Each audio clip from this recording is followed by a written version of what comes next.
Next, what has been Labour's greatest achievement? Well, I think we have done a lot of good. We've done we, we've done some good things, some bad things, I suppose. But one of the greatest achievements that I can see has been on education. We've empowered, well, just millions of young people by giving them the right and the opportunity to go on to university to get an education.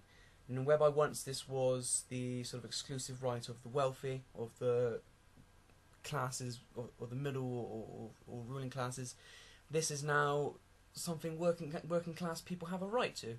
You know, I would have never had a good education. I'd have never had the opportunity to go on to university if not for Labour's education policies. And now, as a myself as a working class person, you know, and for other working class people, education is well within our reach. So, you know, as far as I'm concerned, that's sort of revolutionary.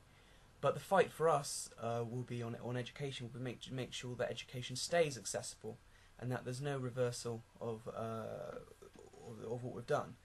And we really need to make sure, though, that there is no increase in tuition fees, because one of the most off-putting things for working class people is they look at university education and they see these massive debts and they think, oh, I'll never be able to pay that off. So they don't bother going to education in the first place.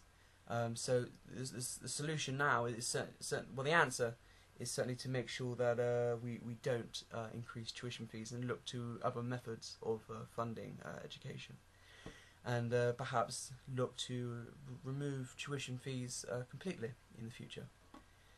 Now, what has been Labour's greatest mistake in government? Well, without a doubt, I'd say that was the war in Iraq. I don't even have to think about that one.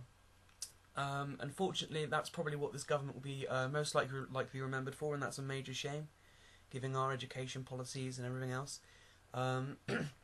Especially when we've done so much, we'll probably go down eventually as the government which took the country to war more times than any other. So there you go. Now, what are the major issues for Yeovil? Well, there's a lot of issues for Yeovil. Yeovil's a very big defence town. Now, we have a military base just outside the main town area, but in the constituency. And most people are employed at Augusta Westland, which they're a helicopter manufacturer. And if they're not employed on the military base or employed by Augusta Westland, a lot of people are employed in the companies which serve those companies. So essentially everyone's working indirectly or directly employed via the defence industry. And sort of people, certainly at the moment, people are naturally concerned about their neighbours, their friends, their family members who have gone off to fight a war in Afghanistan. So we really need to be making sure that our armed forces are getting the proper equipment they need to do the job. People are really concerned about that, and of course they're getting the right helicopters as well, and that's very important because in Yeovil we build those helicopters, and then they go off to Afghanistan or wherever else they're needed, and then they come back from Afghanistan and we service them in Yeovil as well. So we're very, very reliant upon contracts from the government. So people are very interested in defence matters, and certainly very concerned about their family members and their neighbours who are going off and dying in perhaps a needless war. People are concerned about their jobs as well. Obviously, we're emerging from a recession. The southwest has been hit harder than most other regions in terms of loss of jobs. And they're sort of really concerned, I think, as well about the state of the manufacturing industry.